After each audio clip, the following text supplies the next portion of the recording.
Good evening, ladies and gentlemen, boys and girls. Happy New Year, and welcome to another edition of the Grand Boulevard Coalition. The Grand Boulevard Coalition is a drug-free communities initiative made up of several collaborative partners, sector partners in the Grand Boulevard community. Our main focus is to prevent underage drinking and drugging in the Grand Boulevard community. Tonight, my guest is our board secretary, Ms. Aviance Jones. Good evening, Aviance. Good evening. Happy New Year's to you. Happy New Year's. Thanks. And Happy New Year's to all of you, the viewers. And thank you to CAN TV for allowing us to come back for, this is our first of 12 weeks that we will be coming to you every Thursday evening at 5:30 to discuss many topics as it relates to the Grand Boulevard community and drug-free communities. And you will see over the next 12 weeks many of our sector partners and our youth leaders and some of our local elected officials as well. But I should start as a shameless plug, leave you as or talk to you as I left you last year in October.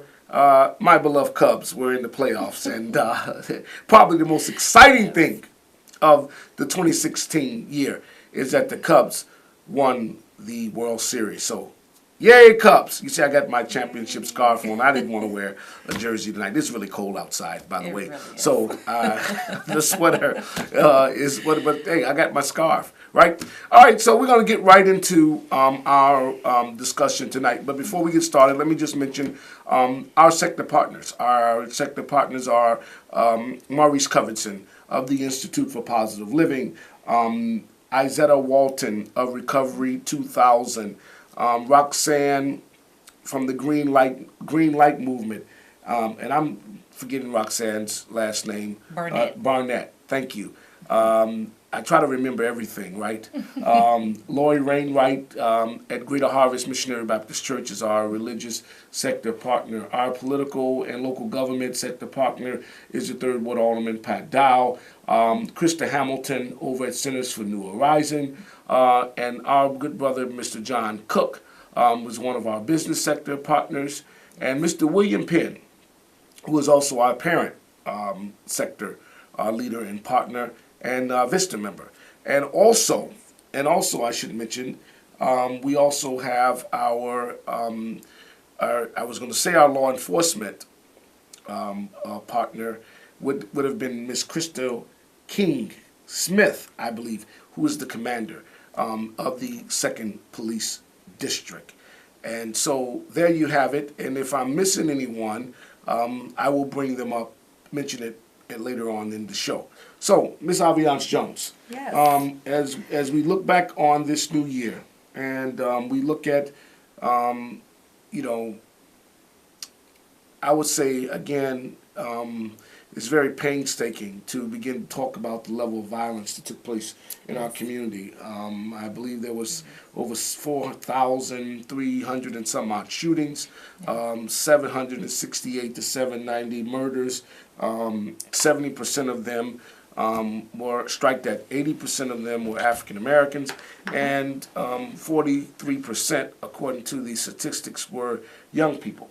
And we've talked about this issue of violence in our community, and the impact that it's had, but we haven't talked about the level of intoxication, or the fact that many of these young people who've committed the shootings, once they've been debriefed and interviewed according to the police, they were in most cases drunk.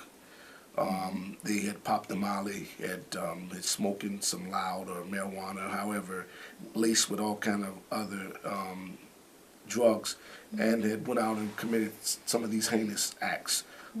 Even as early as yesterday, as we've seen this video that was released of this young boy being tortured to an extent by these 4 youth or young people. I wouldn't say youth, Where it was because saying but they got Hennessy's bottles. The girl is smoking weed and talking crazy. I mean, it's clear but that's the type of behavior that is being exhibited.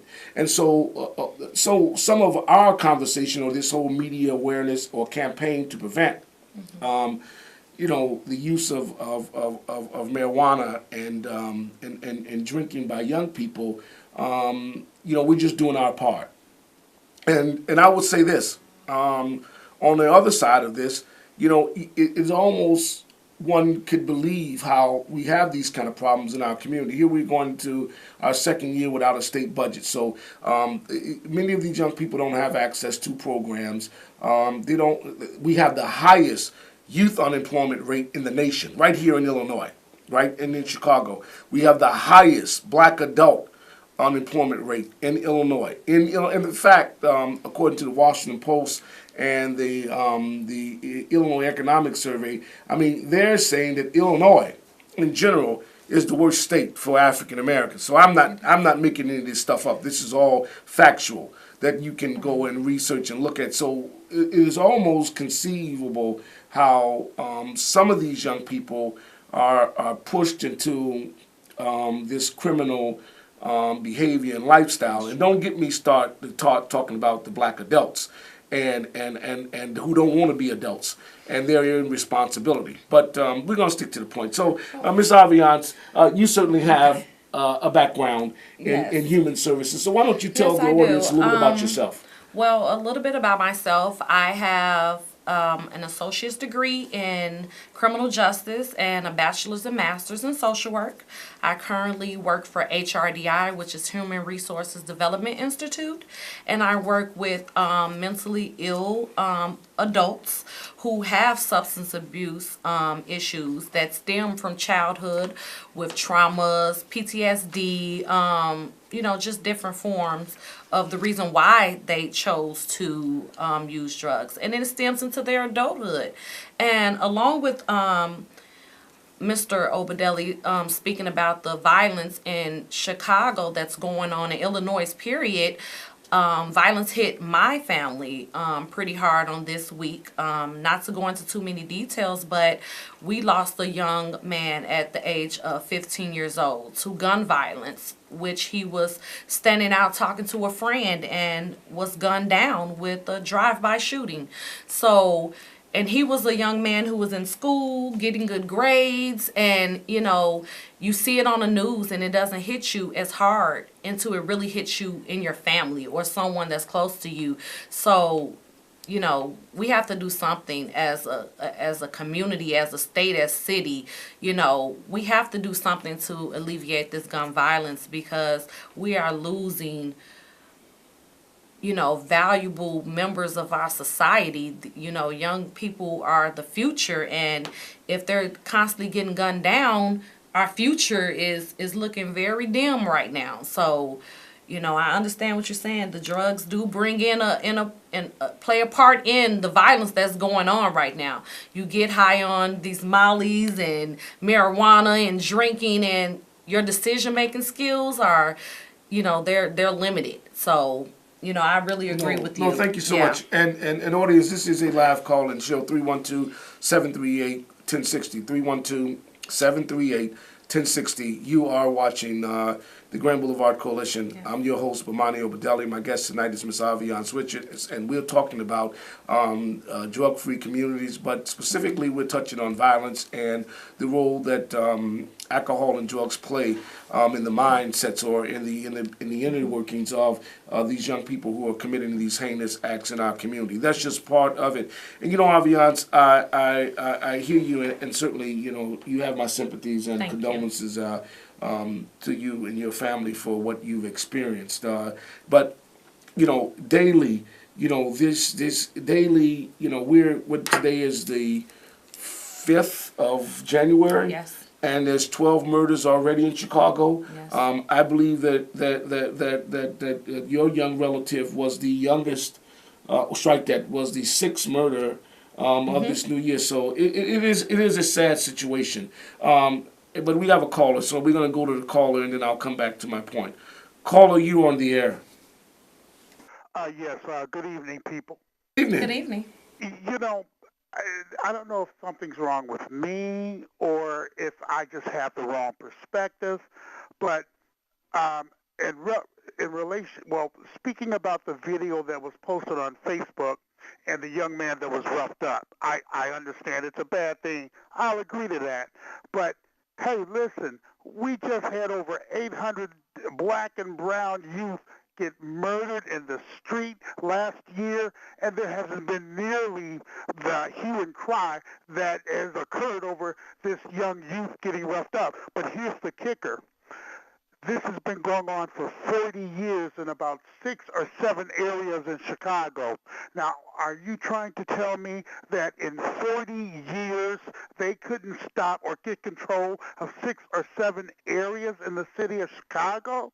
Of course they can. They just didn't have the desire or the will or the impetus to do so. Well, here's to the point. I want you to stay with me for a moment. I won't indulge you. Well, first of Okay. all, I will say to you this. Two wrongs don't make a right. Where Exactly. I respect what you're saying, and I hear you. As a person who's out in the community, two wrongs don't make a right. What they did to that young man was wrong, and it was just as wrong for the young people who've lost their lives over the past year in this city. Now, to your point of these 5 or 6 communities, you cannot police your way out of this problem, right? So the police, the city officials, they're going to have to come out of this theory and going to have to go unconventional in dealing with crime in the community, right? So that means they're going to have to work with some folks they don't necessarily want to work with, right, to help deal with this. Yeah. We also, they again, and I'm not blaming the police and government by themselves. We need parents to be parents, right? We need folks to be community people. And so it has to be an all hands on deck approach. Okay, now yeah, I agree with that, and let me just make one quick comment, if I may. Okay, in my opinion, we know in these 6 or 7 areas that this weekend, 35, 40 people are going to get shot. Most of them in drive-by situations. You mean to tell me you can't get 600 law enforcement officers roll into those 6 or 7 areas and stop everything that moves? And Now you're talking about occupied territory, right? So now, we're in a crisis, and we have to change how we do things. so I think 2 weeks ago, and thank you for your call, caller. I really appreciate you, and Happy New Year's to you. About 3 weeks ago, the police, at the FBI, the DEA, ATF, the sheriff department, state police, all patrolling in these hot spot areas, right? And it was a lot of money that was spent in time and manpower in those communities. And let me just tell you that with that happening, there was still 40 shootings and 10 deaths. So my point is, I'm saying to you is this, man. So they see the police are roaming in that community. They follow the victims. I know this for a fact. To another community. To another. They follow Yes. them outside the community and they shoot them there. Yes. I'm more concerned now about the 4,000 people who were shot. And there's about 2,000 of them. They're in hospitals across this city that are swearing that they're going to get revenge. So, and the police know this, right? So you got 2,000 people who are connected to somebody in this city who's swearing that they're going to get the people. They won't tell the police who shot them. They won't do that. They won't tell the police who shot them, but they told the police that they're going to be dealt with. So, See, I think, Go ahead. Odell, in my opinion, Yeah. this whole no snitching rule. yeah. You know, you see someone get hurt, you see someone get murdered, or, you know, someone following someone, and everyone is, I don't see it. I see it, but I don't see it. You know, and I think that can stop a lot of this violence, too, from reoccurring. If you know you have someone got murdered and now the family is going to retaliate, well, what is wrong with speaking up? So now we're saving more lives. If you get what I'm saying it correctly. I agree with you. See, I believe that, you know, and I'm not trying to tell the mayor what to do or any of the aldermen, but if I was mayor for a day, I would have mayor's crisis intervention workers, right? These will be crisis workers who are not necessarily professional people. But these are people who have decided in their life that they've been where many of these young people are, and they're committed to helping to change. but they also need to be paid for going in to do the level of crisis intervention work. And crisis intervention work is basically getting to these young people, telling them where they've been, and warning them about the destructions that don't come if they don't change their behavior. And so those are the type of methods I think that we need. We also need mandated, I'm telling you, mandated parental education classes and courses for parents who children who are who have been arrested, who are truant, and who are having chronic disciplinary problems in schools. Right? We need, but we also need to have a parental support hotline, because some parents who are struggling, who are trying to raise their children on the right way, but somewhere they're not getting through to that young person and missing their mark. And I would only point to the young girl that was murdered out and found in their garage out in Markham, Illinois. But that's a whole nother issue that we can begin to talk about. The other stuff that goes on in our households, even when you have two parents in a house, if we're not engaging and having conversations or finding out who our children's friends are. See, my son, just giving you an example, my son's 13. He texts me, can I go to the mall with my friends tomorrow? No, who are your friends? I don't. Who are their parents? You're not going anywhere with anybody that I don't know their parents, period. It's funny that you say that, because my son called me today. And he said, Mom, I'm going to the mall. Oh. And he's going to North Riverside Mall. And he said the same thing. Well, you know what? I need to know your friends' parents. I need to know who your friends are. Because we don't know who we're sending our kids out here with.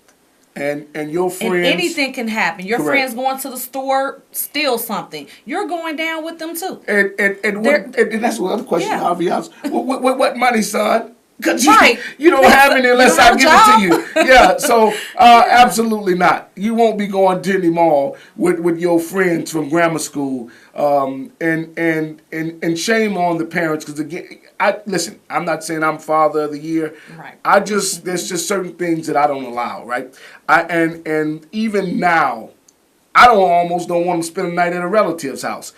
We can get into that. That's an hour-long show. I think for me within the community, because I live on the west side of Chicago, so I see a lot.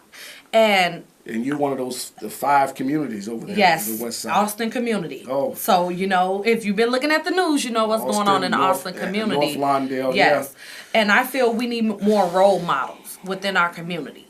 As far as myself, as going to school and obtaining these degrees, I want to give back.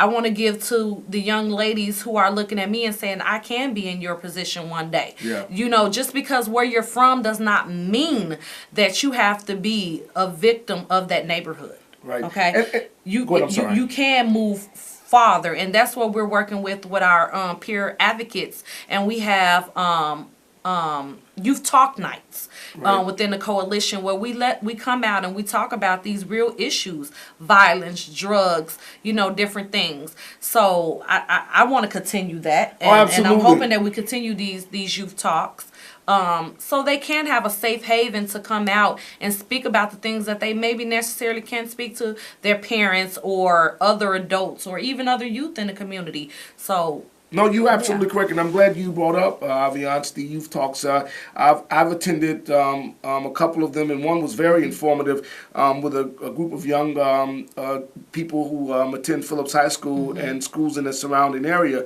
and it was really telling some of the conversation that they, or the information that they shared as it relates to underage drinking and drug use. And here, this is not an attempt to indict all youth, because our campaign slogan is most youth don't use. But there is a large percentage of them that do, that we want to help, and we want to bring awareness to the community about the symptoms or the cause and effects. And it brings to mind a couple of weeks ago, Aviance, if you recall, a group of young teens, unfortunately African-American, went to Wisconsin. They stole a car to Inglewood and drove up to a pharmacy in Wisconsin and pistol whipped the folks and robbed them of all the liquid codeine and their narcos. So we know that they're going to come back and have lean, dirty Sprite, and pop Mollies. And the point of the matter is, what do you think happens when a young person, unemployed, misguided, drinks liquid codeine and Sprite and Hennessy mixed together, and then pops up a hallucinogenic pill? What do you honestly think you're going to get from that young person? Well, either they're going to be in a very, very good mood, or there's a level of rage and violence. And by the way, you have a segment of young people who are roaming our community that calling themselves savages and beasts. I mean, no, this is real. I'm not making this up. So this is not me name calling or castigating anyone. I'm telling you that you have, and I've talked to some of them right down on 47th and Calumet who've told me they are savages. They're even going as far as to videotape everything on Facebook now. If you look at Facebook, oh yeah, the savages are on Facebook and they're committing these crimes, and they are actually taping themselves doing it. Now let me say this to you, ladies and gentlemen. Only a person that's under the influence of more than stupidity will commit a crime and tape themselves committing that crime. Right? Yes. The young lady the other day, while they cutting plugs out of this young man's head, scalping him, she's laughing, smoking marijuana. And there's Hennessy bottles all around. My point is this. Now, we can talk about the cognitive behavior and the mind not being developed till they're 26 years old. We can even go as far, there's some psychologists out there and therapists who says that many of these young people, and perhaps correct, are suffering from alcoholic fetal syndrome, meaning that their parents were using drugs or heavily influence of alcohol while they were conceived and carrying them. So when they come out, they are born with this type of mental, and perhaps that's the case. And so all I'm telling you is this, that behind most of these shootings, and we'll come with some statistics, most of these shootings and murders, many of these young people were under the influence of alcohol and drugs when they committed them. I'm just laying it out for you. But go ahead. You were going to make another point before I interrupt no, you. You did. I'm doing a lot of talking. No, it's okay. I'm so afraid for the youth of our future. I really am. I just see that some of them feel that there is no hope. They don't have any drive, any ambition. And, when you're closing all of these community centers and, even just me being in the mental health field right now and seeing that they're closing all these mental health institutions, what happens? They go commit crimes and the prison system gets the population goes up. So if you're not giving them something to do, if they don't have positive role models to see that there is something greater than what they're doing now, they're going to go on the corner, sell drugs, use drugs, and they're going to keep committing crimes. And that's why our murder rate and our criminal rates and burglaries and all this is going skyrocket. Yep. And if it's, I know that Trump said, let's bring the military here. Maybe that's not a bad idea. Yeah, I'm not for any levels of occupied territories. Okay. That's just me. But I mean, I'm not for any of that. I'm for people being responsible, right? I am for us taking back our community, working with the good police that are out there, working with our good public officials to solve this problem. See, I don't think that this is rocket science. I think there has to be a will, and we have to step outside of the things that we're used to or we think that we know. But now, I can't tell that to a mother who's lost their child. Some mothers want the National Guard, the DEA, the FBI, helicopters. I just understand what that brings if I'm a black man rolling through those communities and what happens. But again, you're watching the Grand Boulevard Coalition. This is our first of 12 weeks of shows. And before we go, I want to send out a special prayer to one of our coalition members, Mr. Mark Allen, who is convalescing. Mark has been gravely ill, and so we want to tell you, Mark Allen, we love you, and we're certainly praying for you from the Grand Boulevard Coalition. Also, I failed to mention our educational liaison and sector partner, Mr. Lafayette Ford, who's also the vice president of our organization, and our youth ambassador, our youth, and our super phone tech and producer. I guess he can't take pictures for us, of us, Mr. Perry Walton. Mr. Perry Walton. I like to call him my protege. Perry is a young man I've seen grow up. I think very highly of him. Well, Aviance, we come to the end of the show. Yes, we I've are. done a lot of talking. I'll be back you next did. Thursday with another special guest, and we'll be talking about drug-free communities and talking about the great work that we're doing in the Grand Boulevard community to prevent underage drinking and drugging. Between now and next week, keep the faith. God bless.